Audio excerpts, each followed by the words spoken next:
জাতীয় মহিলা কমিশন রাজ্যে তাদের যাত্রাপথ ছিল বেদবোনা, কিন্তু মাঝখানেই থামলো কনভয়। কোথায়?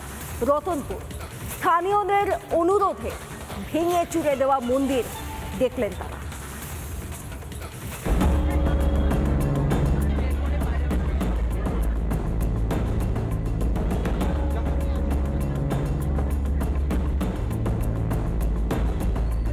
শুক্রবার মালদার পর শনিবার মুর্শিদাবাদের জাতীয় মহিলা কমিশন।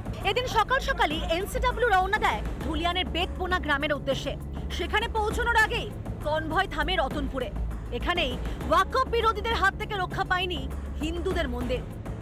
এখানে বেশ কয়েকজন এসে ইতিমধ্যে উপস্থিত হয়েছেন। তারা যে মুহূর্তে জাফরাবাদে যাচ্ছিলেন সেই সময় তাদের সামনে আসেন কয়েকজন মহিলা। কয়েকজন মহিলারা দাঁড়িয়েছিলেন, তারা দাঁড়িয়ে আছেন এবং তাদের সঙ্গে এই মুহূর্তে মহিলা কমিশনের যে টিম, সেই টিম কথা বলছে। 13ই মে আবার পুজো আছে। 13ই মে পুজো হবে, 13ই মে পুজো হবে, কথা দিয়ে যাচ্ছি, না হলে আমি পুজো ভরসা রাখুন। এটা বাংলাদেশ না, এটা পশ্চিমবঙ্গ, ভারতের অঙ্গ, এবং এখানে সনাতন ধর্মের পুজো হবে। স্থানীয়দের অনুরোধে জাতীয় মহিলা কমিশনের প্রতিনিধিরা ঘুরে দেখেন মন্দির, দিলেন আশ্বাস। হারহিম অভিজ্ঞতার কথা জানালেন আতঙ্কিত বাসিন্দারা। কবে কাটবে গ্রামবাসীদের এই ভয়? রিপাবলিক বাংলা। হিংসা বিধ্বস্ত মুর্শিদাবাদের রাজ্যপাল এবং জাতীয় মহিলা কমিশন গিয়েছে, এই ছবি আপনারা বারবার দেখতে পাচ্ছেন। আর ওই সমস্ত মানুষগুলোর থেকে মূলত দু ধরনের দাবি উঠছে। এক, রাষ্ট্রপতি শাসন। দুই, স্থায়ী বিএসএফ ক্যাম্প। দাবি উঠছে আরও একটা বিষয়ের, মুখ্যমন্ত্রীর পদত্যাগ।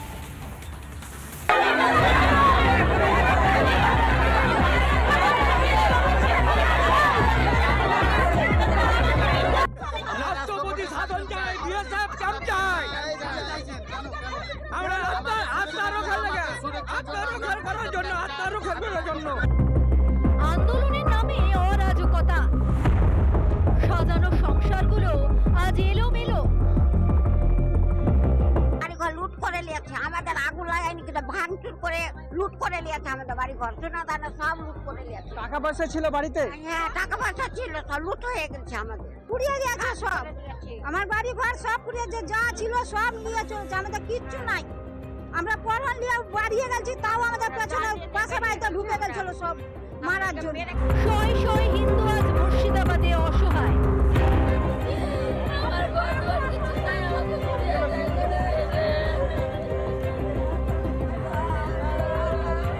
যা গেছে তা তো গেছে, এখন আক্রান্তদের ভাবাচ্ছে ভবিষ্যতের চিন্তা।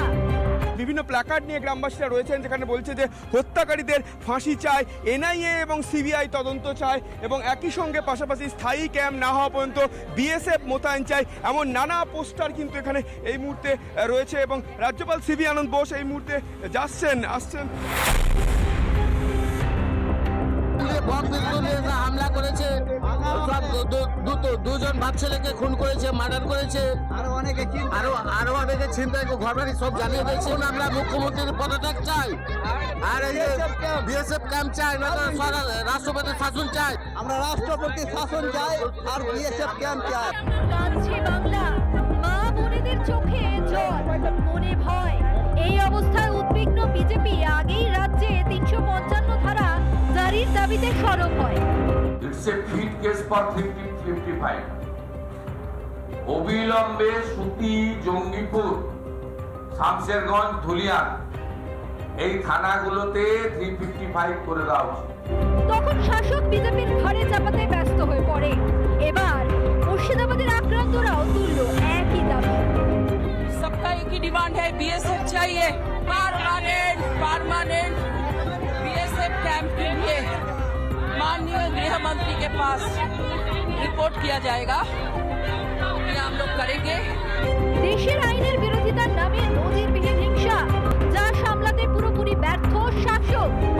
রাজ্যের প্রশাসনে আর একটু আস্থা নেই আক্রান্তদের। এবার তারাই চাইছেন রাষ্ট্রপতির শাসন, সেটাই যেন একমাত্র বাঁচার রাস্তা।